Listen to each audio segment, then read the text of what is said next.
नमस्कार, मैं तरुण वर्मा और मैं एक क्लिनिकल साइकोलॉजिस्ट हूँ। इस वीडियो में कुछ ऐसे महत्वपूर्ण विषयों पर आपसे बात करूँगा, जिसके बारे में बात करना ज़रूरी भी है और साथ ही उसे समझना भी ज़रूरी है, क्योंकि इसमें कुछ ऐसे पहलुओं पर मैं आपका ध्यान दिलाऊँगा जो कि आम तौर पर जिन लोगों को ओसीडी होता है, ऑब्सेसिव कंपल्सिव डिसऑर्डर, उनके मामले में अक्सर ये पहलू, ये विचार डिस्कस नहीं किए जाते। इन पर चर्चा नहीं होती, जिस वजह से ये दबे रहते हैं और ऐसे में हम इनको हल नहीं कर पाते, हम इनका कोई समाधान नहीं ढूंढ पाते। ओसीडी मतलब ऑब्सेसिव कंपल्सिव डिसऑर्डर एक बहुत आम बीमारी है, मेंटल डिसऑर्डर है, जिससे कि बहुत सारे लोग पीड़ित हैं। करीब करीब 3 से 4% लोग पूरी दुनिया में ओसीडी से सफ़र कर रहे हैं। अगर पूरे दुनिया की पॉपुलेशन उठा के देखें तो करीब 7 अरब पॉपुलेशन जाती है, और हिंदुस्तान की अकेली करीब करीब 1.5 अरब पॉपुलेशन में अगर हम 3-4% लोगों में मान के चलें ओसीडी है, तो बहुत बड़ा नंबर आता है। और यह नंबर करीब करीब 2 से 4 करोड़ तक हो सकता है। मतलब पूरे हिंदुस्तान में हजारों लाखों की संख्या में लोगों में ओसीडी है।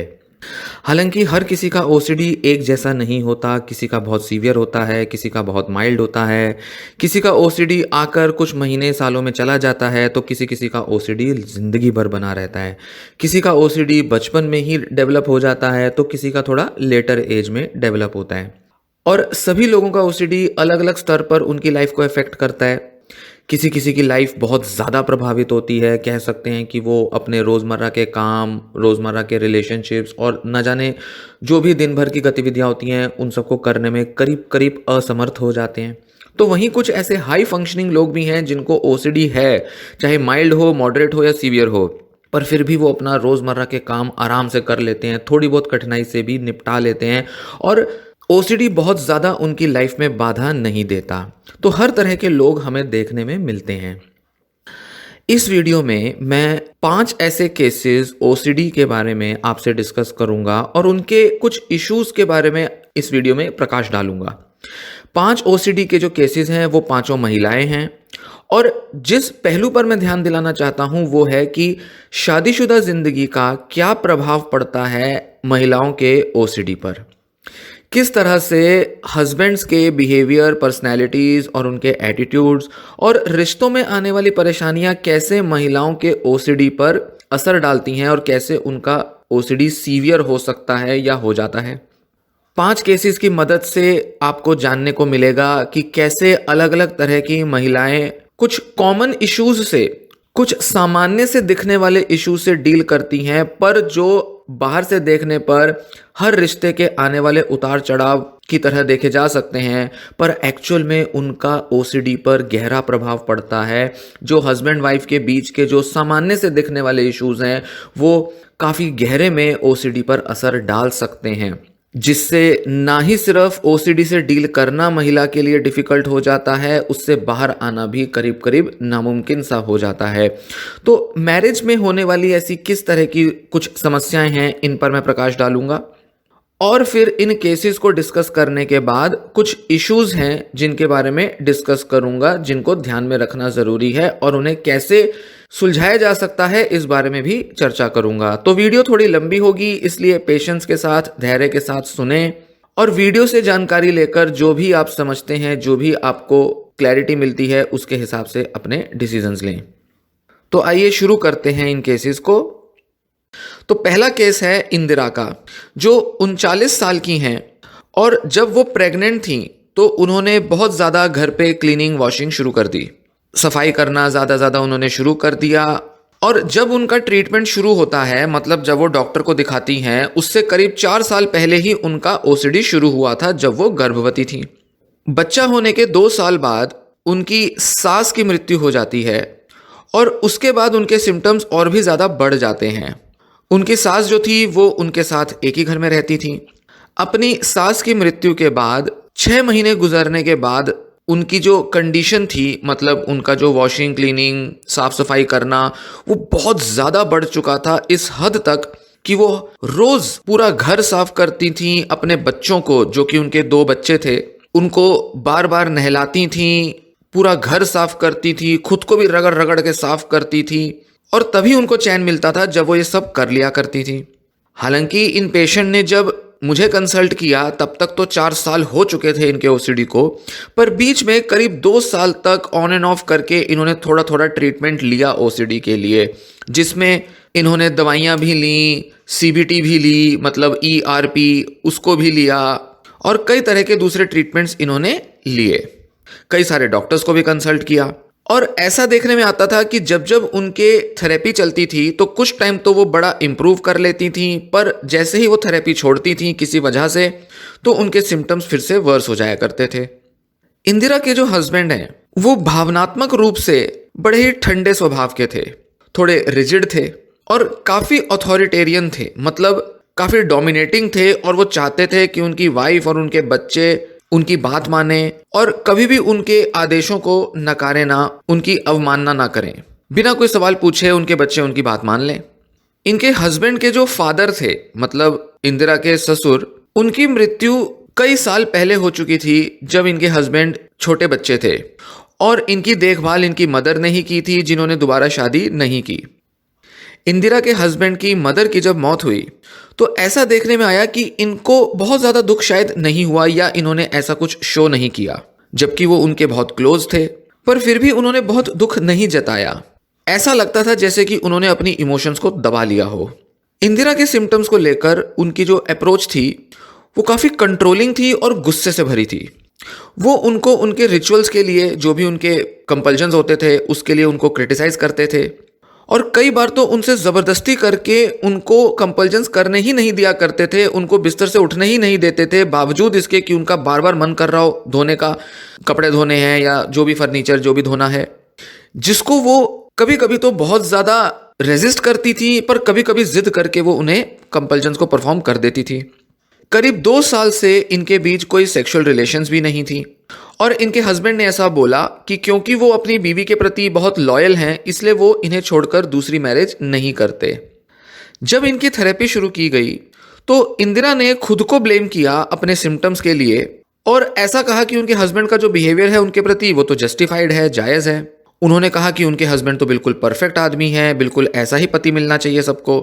पर जब रोल प्ले सेशंस हुए जिसमें कि थेरेपिस्ट ने पति बनकर उनके साथ एक्ट किया और कहा कि चलो अब ऐसे बिहेव करो जैसे कि तुम अपने पति के साथ बिहेव करोगी, तो ज़रा बताओ कि तुम्हारी इमोशंस, तुम्हारी फीलिंग्स कैसे एक्सप्रेस होती हैं,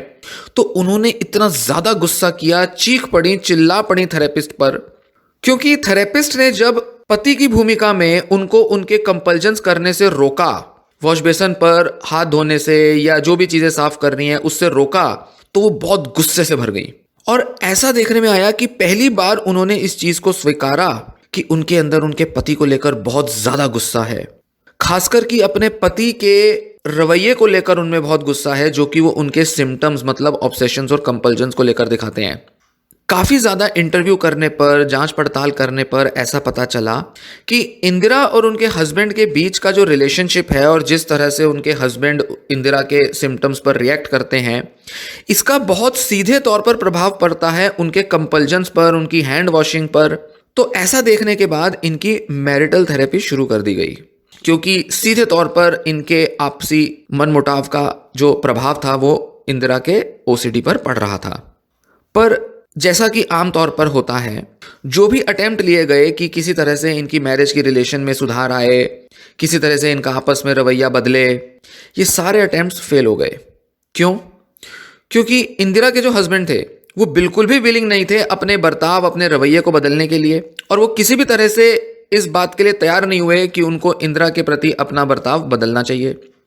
इंडिविजुअल सेशंस के टाइम पर जब इंदिरा के हस्बैंड से बात की गई तो उनको ये बात समझाई गई कि शायद उनका जो इमोशनल नेचर है, जिस तरीके से वो अपनी इमोशंस एक्सप्रेस करते हैं, खासकर कि जब अपनी मदर की मृत्यु पर उन्होंने बिल्कुल भी कुछ इमोशंस को एक्सप्रेस नहीं किया, तो उनके अंदर ये जो ठंडापन है जो कि बचपन से शायद उनके अंदर डेवलप हुआ है, कहीं ना कहीं ये कंट्रीब्यूट कर रहा है उनकी अभी की मैरिज की डिफ़िकल्टीज़ में, प्रॉब्लम्स में, और इसी वजह से शायद उनका रवैया अपने बीवी के प्रति भी जो है वो बड़ा ही कोल्ड, बड़ा ही अलूफ है, ठंडा है। तो इन्होंने इस तरीके की कोई भी इशू को पूरी तरह से नकार दिया, डिनाई कर दिया, और थेरेपिस्ट को ही ब्लेम करने लगे कि जैसे कि वो उनके मदर के प्रति उनके मन में गलत भावनाएं डालने की कोशिश कर रहे हैं। और उन्होंने कहा कि इनकी वाइफ की जो बीमारी है बस यही एक प्रॉब्लम है मैरिज के अंदर, अगर ये ठीक हो जाए तो कोई प्रॉब्लम ना रहे हमारे बीच। 8 महीने तक इंदिरा की थेरेपी चली और जब तक उनकी थेरेपी चलती रही तब तक इंदिरा बहुत अच्छे से अपने ओसीडी से डील कर रही थी और काफ़ी हद तक उनके सिम्टम्स कम हो गए थे। पर जैसे ही उन्होंने थेरेपी छोड़ी कुछ ही हफ्तों में उनका ओसीडी दोबारा से लौट आया, रिलैप्स हो गया और उनके सिम्टम्स फिर से बढ़ गए। अब दूसरा केस डिस्कस करेंगे। यमुना जो कि 46 साल की महिला हैं, उनकी ओसीडी की 8 साल की हिस्ट्री है जिसमें कंपल्सिव क्लीनिंग होती है, मतलब साफ सफाई करना, झाड़ पोंछ करना, चेकिंग करना और इसी के साथ ऑब्सेशनल थॉट्स, रूमिनेशंस वगैरह आती हैं, उनको डाउट्स आते हैं उनको। उनके सिम्टम्स उनके बेटे के पैदा होने के कुछ ही समय बाद शुरू हो गए और ज़्यादातर उनके जो ऑब्सेशंस होते थे वो इस फियर, इस डर के इर्द गिर्द रहते थे कि कहीं वो अपने नवजात शिशु को हार्म ना कर दें, उसको नुकसान ना पहुंचा दें या किसी तरह से ऐसा ना हो कि वो उसे नेग्लेक्ट करें, उस पर ध्यान ना दें और बच्चे का नुकसान हो जाए। तो या तो उन्हें लगता था वो खुद कुछ उसको नुकसान ना पहुंचा दें या फिर उनकी लापरवाही की वजह से कहीं बच्चे को नुकसान ना हो जाए। तो कई सारे घर के कुछ काम होते थे जो वो 10, 20, 30 बार रिपीट करती रहती थी और कई बार तो 50-50 बार भी रिपीट करती थी जब तक कि वो परफेक्टली परफॉर्म ना कर दिए जाए या जब तक वो पूरी तरह से थक हार के चूर चूर ना हो जाए। तो यमुना को जब एडमिट किया गया हॉस्पिटल में, क्योंकि उनकी कंडीशन बहुत सीवियर हो गई थी, तो शुरुआत में काफ़ी स्ट्रॉन्ग दवाओं पर जब उनको रखा गया और उनको बिहेवियर थेरेपी दी गई तो उन्होंने बहुत अच्छा रिस्पॉन्स दिया। और जब जब वो हॉस्पिटल में रहती थी, जब जब उनका 8 साल में उनका कई बार जब ट्रीटमेंट दिया गया तो हॉस्पिटल में रहते हुए तो वो बहुत अच्छा रिस्पांस दे देती थी और उनका ओसीडी काफ़ी कम हो जाता था। पर जैसे ही वो घर लौटती थी उनका ओसीडी वापस लौट आता था। यमुना के जो हस्बैंड हैं वो 6 भाई बहन थे। उनके हस्बैंड ने ऐसा बताया कि उनकी जो मदर थी, मतलब यमुना की सास, वो बड़ी ही स्ट्रिक्ट महिला थी, अथॉरिटेटिव रही हैं बड़ी, और बड़े ही ठंडे स्वभाव की रही हैं, जिन्होंने सभी अपने बच्चों का लालन पोषण बड़ी मुश्किल से किया है। और उनके हस्बैंड का, मतलब यमुना के हस्बैंड के फादर का सपोर्ट उनकी मदर को नहीं मिलता था और उनके घर से भी किसी तरह का सपोर्ट ना के बराबर मिलता था। मतलब यमुना के हस्बैंड के मदर ने खुद ही 6 बच्चों की देखभाल की और उन्हीं की सारी देखरेख में अपना पूरा जीवन बिता दिया। जब यमुना और उनके हस्बैंड की मैरिटल थेरेपी की गई, क्योंकि बहुत सारे इश्यूज थे घर में तो मैरिटल थेरेपी करना ज़रूरी था, तो उनके हस्बैंड ने बताया कि उनके लिए अपनी इमोशंस को एक्सप्रेस करना बड़ा मुश्किल होता है और काफ़ी सारी उनकी रोज़मर्रा की लाइफ में, मतलब अपने दोस्तों के साथ या अपने ऑफिस में कलीग्स में, उनको अक्सर इस तरह की समस्याएं रहती हैं क्योंकि वो खुद को एक्सप्रेस नहीं कर पाते। उन्होंने बताया कि उनका अपनी वाइफ के साथ सेक्स करने में तो बिल्कुल मन नहीं करता और करीब 2-3 साल से उनके बीच कोई सेक्स हुआ भी नहीं है और पिछले करीब 8 साल से उनकी फिजिकल रिलेशंस काफ़ी अनसेटिस्फैक्ट्री रही हैं और ऐसे में उनको प्री मैच्योर इजैकुलेशन का भी काफ़ी सामना करना पड़ा है। हमेशा से यमुना के हस्बैंड ने अपने काम को प्रायोरिटी दी है, उसी को हमेशा तवज्जो दी है, और जबकि उनका काम बड़ा ही रूटीन सा है, बड़ा ही डल सा है, उसमें कुछ ऐसा एक्साइटिंग भी नहीं है, बस अपने काम में बिजी रहते हैं। उनको भी कुछ ना कुछ फोबियाज हमेशा से रहे हैं, जैसे कि अगोराफोबिया, जो कि एक बीमारी होती है जो कि उन्होंने काफ़ी सफ़र की है, जिसमें कि अकेले कहीं बाहर जाने में बड़ा डर लगता है व्यक्ति को, या भीड़ भाड़ जैसे इलाके में बड़ा डर लगता है। और वो ये कहते हैं कि बस तभी वो घर से बाहर निकल पाते हैं, जा पाते हैं, जब वो अपनी 22 साल की लड़की के साथ होते हैं और तभी उनको थोड़ा बहुत कॉन्फिडेंस रहता है। तो उनको भी अगोराफोबिया और कुछ ऐसे पैनिक की प्रॉब्लम्स अक्सर रही हैं। इनफैक्ट फैमिली थेरेपी सेशंस में भी वो अक्सर अपनी बेटी या किसी और लोगों के साथ ही आना पसंद करते हैं। तो इन सब फैमिली और मैरिटल थेरेपी वाले सेशंस में यमुना के हस्बैंड और उनकी बेटी ने अक्सर ऐसा कन्वे किया, एक्सप्रेस किया कि वो सोचते हैं कि ये यमुना जो है ना बड़ी पगला गई है, पागल औरत है। ऐसा उन्होंने क्लियरली एक्सप्रेस किया। यमुना के हस्बैंड को अक्सर याद नहीं रहता कि वो क्या बोलती हैं, बावजूद इसके कि कई बातें वो बार बार रिपीट करती हैं, बार बार वो कह कह कर उनको याद दिलाती है, पर वो ऐसा दिखाते हैं कि जैसे उन्हें याद ही नहीं, वो पता नहीं क्या क्या बोलती रहती है। तो कह सकते हैं कि वो काफ़ी उसे इग्नोर करते हैं, उसकी बातों को। इस वजह से, क्योंकि उनके बीच आपस में कम्युनिकेशन इश्यूज रहे, तो मैरिटल थेरेपी को कर पाना काफ़ी मुश्किल रहा। धीरे धीरे ऐसा देखने में आया कि यमुना के हस्बैंड और उनकी जो डॉटर हैं वो खुश रहते हैं जब यमुना हॉस्पिटल में होती है। जब वो एडमिट हो जाती है तो वो ज़्यादा खुश रहते हैं, और ऐसे में देखने में आया कि उनमें कोई इच्छा नहीं है कि वो अपने बिहेवियर को बदलें, बहुत ज़्यादा इन्वॉल्व हो जाते हैं उसके साथ, यमुना के साथ, उसके रिचुअल्स को रोकने की कोशिश करते हैं, उसको बदलने की तरफ, अपने रवैये को बदलने की तरफ उन्होंने कोई बड़ी इच्छा जाहिर नहीं की। बावजूद इसके कि बड़ा क्लियरली थेरेपी में इस बारे में बात हुई थी कि यमुना की जो एंग्जाइटी है और खासकर कि उसके जो क्लीनिंग रिचुअल्स हैं वो बढ़ जाते हैं जब यमुना की डॉटर, उनकी बेटी सारे घर के काम करने लगती है, तो यमुना को बड़ी एंग्जाइटी होती है कि वो ठीक से शायद काम नहीं करेगी या अधूरा करेगी। तो ऐसे में ये सब चीज़ें होते हुए भी उनकी डॉटर ने बिल्कुल कोऑपरेट नहीं किया थेरेपी में। जब जब यमुना घर पे होती है तो माँ बेटी में अक्सर बड़ी बहस होती रहती है कि घर के काम कौन करेगा, क्योंकि यमुना नहीं चाहती कि उनकी बेटी काम करे क्योंकि उससे उनका ओसीडी बढ़ जाता है। और ऐसे में यमुना के जो हस्बैंड हैं वो हमेशा अपनी डॉटर का सपोर्ट करते हैं। ऐसे में यमुना को अक्सर लगता है कि जैसे उसे कोई प्यार नहीं करता, कोई नहीं चाहता उसको। घर के लोग, फैमिली मेम्बर्स नहीं चाहते कि वो उनके बीच रहे। वो अपनेपन की अक्सर कमी महसूस करती है। और इस थिंकिंग में बढ़ावा इस बात से भी मिला कि जब कभी कभी हस्बैंड ने उसको छोड़ने की बात कही। हालांकि वे अक्सर रेगुलरली ये बात नहीं करते, पर कभी कभी गुस्से में, लड़ाई में उन्होंने ऐसी बात कही है कि अच्छा होता कि दोनों का तलाक हो जाता, या अच्छा होता कि उनकी शादी ना होती, या वो अक्सर ऐसी इच्छा जाहिर करते हैं कि मेरा तुम्हें छोड़ने का मन करता है। कुछ ना कुछ उन्होंने बातों बातों में ऐसी बात कही है उन्हें। पर क्योंकि वो सोचते हैं कि नहीं, मेरी एक मोरल ऑब्लिगेशन है, मैं लॉयल हूँ, मेरे संस्कार ऐसे हैं, इसलिए मैं तुम्हें नहीं छोड़ता, इसलिए मैं शादी में रहता हूँ, इस तरह से वो बताते हैं। तो ये सारी जो कंडीशंस हैं घर में, जिस तरह से इनकी आपस की घर की रिलेशनशिप्स हैं और क्या सोचते हैं एक दूसरे को लेकर सब लोग, इन सबसे क्लियरली पता चलता है कि जो यमुना है वो क्यों हॉस्पिटल में तो सिम्टम फ्री रहती है, पर घर पहुंचते ही उसके सारे सिम्टम्स लौट आते हैं, क्योंकि हॉस्पिटल में उसको अलग तरह का माहौल मिलता है और स्टाफ और डॉक्टर्स जो हैं वो उससे अलग तरह से पेश आते हैं। तीसरा केस अब डिस्कस करेंगे।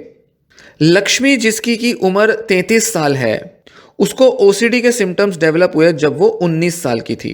26 साल की उम्र के बाद से इन सिम्टम्स ने उसके रोजमर्रा के काम में बहुत ज्यादा अड़चन डालनी शुरू कर दी और वो घर से बाहर जाना उसका करीब करीब बंद हो गया, क्योंकि वो घर से बाहर अब काम नहीं कर पाती थी और उसको सारा दिन घर पे रहकर अपने रिचुअल्स परफॉर्म करने होते थे। सारे जो डोमेस्टिक उसको जो चोर्स थे घर के करने वाले, वो उसको करने पड़ते थे, क्योंकि अगर वो अपने रिचुअल्स नहीं कर पाती थी तो उसको पैनिक अटैक आने लग जाते थे। लक्ष्मी अपने पति से मिली जब वो दोनों एक साइकाइट्रिक हॉस्पिटल में एडमिटेड थे। उसको दवाओं से इलाज दिया जा रहा था, बिहेवियर थेरेपी दी जा रही थी उसके ओसीडी सिम्टम्स के लिए, और उसके हस्बैंड को डिप्रेशन का ट्रीटमेंट दिया जा रहा था। लक्ष्मी के सिम्टम्स बहुत ज़्यादा बढ़ गए जब उनकी शादी हुई। तब वो 26 साल की थी और उसके हस्बैंड जो थे वो 29 साल के थे। उसके हस्बैंड बताते हैं कि वो बड़े ही शाय किस्म के व्यक्ति हैं, सेंसिटिव हैं, बहुत बहुत जल्दी बेइज्जती महसूस करते हैं, अपसेट हो जाते हैं, ओवरथिंक करते हैं। अपनी शादी होने तक वो अपने माँ बाप के साथ रहे थे और अपनी मदर से बहुत ज़्यादा अटैच थे। और इस समय ट्रीटमेंट के टाइम पर जब इनकी थेरेपी शुरू हुई, तब लक्ष्मी की सास ही थी जो कि इन दोनों के 2 बच्चे, उनका ध्यान रखती थी, उनकी देखभाल करती थी, वो बच्चे उनके साथ रहते थे। तो मदर के साथ इनके हस्बैंड का काफ़ी अटैचमेंट रहा था। जब मैरिटल थेरेपी के टाइम पे इनका इंटरव्यू किया गया, इनसे बात की गई, तो पता चला कि करीब 3 साल से इनके बीच किसी तरह का सेक्सुअल रिलेशन बना ही नहीं है, जिसका मेन कारण ये था कि लक्ष्मी को सेक्स करना बड़ा ही गंदा लगता था और लक्ष्मी के जो हस्बैंड हैं उनको प्री मैच्योर इजैकुलेशन की प्रॉब्लम थी। बाद में उनको इरेक्टाइल डिस्फंक्शन भी डेवलप हो गया। लक्ष्मी के पति लक्ष्मी को ही ब्लेम करते थे उसके लक्षणों के लिए और उसको क्रिटिसाइज करते थे कि वो चाहे तो इन सिम्टम्स को दूर कर सकती है, पर वो लापरवाह है, स्ट्रांग नहीं है, विल पावर नहीं है, जिस वजह से वो इन सिम्टम्स को दूर नहीं करती। इस तरह के बिहेवियर्स को, रिचुअल्स को वो चाहे तो कुछ ही दिनों में दूर कर सकती है, ऐसा वो मानते थे। इनफैक्ट सेशंस के दौरान भी वो अक्सर उसकी बेइज्जती करते थे, उसको इग्नोर करते थे, क्रिटिसाइज करते थे या किसी ना किसी तरह से गुस्सा करके उसको डिसरिस्पेक्ट करते थे। पर उसके हस्बैंड ने एक बात कही कि अपनी वाइफ के इन सिम्टम्स और इन प्रॉब्लम्स की वजह से उनका अपनी प्रॉब्लम पर ध्यान कम हो गया है। अब वो अपनी प्रॉब्लम्स पर उतनी चिंता नहीं करते। उनको जो चीज़ें पहले परेशान करती थी, जिस पर वो ओवरथिंक करते थे, अब उनकी वो ओवरथिंकिंग कम हो गई है। अब घर के जो काम होते हैं जो कि वो अपने बीवी के ओसीडी की वजह से करते हैं ज़्यादा, उसकी वजह से अब उनको लगता है कि वो इम्पोर्टेंट हैं, यूज़फुल हैं, दुनिया को उनकी ज़रूरत है, घर में उनकी एक इम्पोर्टेंस है, अब उनको ऐसा लगता है, तो इससे उनका डिप्रेशन कम हुआ है। उन्होंने ये भी कहा कि ऐसा लगता है कि जैसे वो शायद लक्ष्मी को छोड़ देंगे अगर लक्ष्मी का ओसीडी चला गया, क्योंकि लक्ष्मी अगर ओसीडी के कम होने की वजह से अगर ज़्यादा असर्टिव, ज़्यादा एक्टिव, ज़्यादा कॉम्पिटेंट, इंडिपेंडेंट हो जाएगी तो शायद उनकी इंपॉर्टेंस कम हो जाएगी, जिस वजह से शायद उनकी मैरिज ना चल पाए। तो वो कहते थे कि लक्ष्मी के ओसीडी की वजह से ही शायद उनकी मैरिज अब ठीक ठाक चल रही है। और इतने साल शादी के हो जाने की वजह से लक्ष्मी को भी अब लगता था कि शायद वो अब हस्बैंड के बिना सरवाइव नहीं कर पाएगी, इसलिए अब वो ऐसे बदलाव नहीं करना चाहती जिससे कि उसका हस्बैंड जो है वो नाराज़ हो जाए या जो उसका हस्बैंड पसंद ना करे। उसको लगता था कि मैरिटल थेरेपी जो है, ये जितने भी सेशंस हो रहे हैं, ये सब यूज़फुल नहीं है, क्योंकि इन सब सेशंस की वजह से जब वो सच्चाई का सामना करती है तो उसे अपने पति पर गुस्सा आता है, क्योंकि उसे बहुत सी चीज़ें बदलने के लिए थेरेपिस्ट कहते हैं जिसकी वजह से उनकी रिलेशन अब खराब हो रही है। क्योंकि पहले जैसे होता था कि लक्ष्मी के एंजाइटी की वजह से उसके पति उसे 2-2 3-3 बार फ़ोन करते थे, उसका हालचाल पूछते थे। अब थेरेपिस्ट ने जब बोला कि भाई आप बार बार कॉल मत किया करो, क्योंकि ये लक्ष्मी की एश्योरेंस सीकिंग जो है, बार बार उसको जो सुकून चाहिए, बार बार जो उसको दिलासा चाहिए, इसकी वजह से हस्बैंड उसे कॉल कर रहे हैं, तो ये कॉल कम करनी पड़ेंगी। तो अब उसे लगता था इससे तो मुझे गुस्सा आ रहा है हस्बैंड पर, थेरेपिस्ट पर गुस्सा आ रहा है, ये कैसी थेरेपी है, मेरा रिश्ता ख़राब हो रहा है, उनको ऐसा लगने लगा था। तो बिल्कुल उल्टा पड़ रहा था थेरेपी, क्योंकि दोनों हस्बैंड वाइफ अपने बर्ताव को चेंज नहीं करना चाहते थे, क्योंकि अपनी अपनी प्रॉब्लम्स के हिसाब से वो एक दूसरे के साथ एडजस्ट कर चुके थे। 4 ही सेशन हुए थे और दोनों की थेरेपी बंद करनी पड़ गई। पर जैसा कि आमतौर पर होता था, लक्ष्मी के सिम्टम्स हॉस्पिटल में ट्रीटमेंट लेते टाइम तो चले जाते थे, पर जैसे ही वो घर जाती थी, वापस अपने उसी माहौल में रहती थी, उसके सारे सिम्टम्स वापस आ जाते थे। और यही हुआ भी।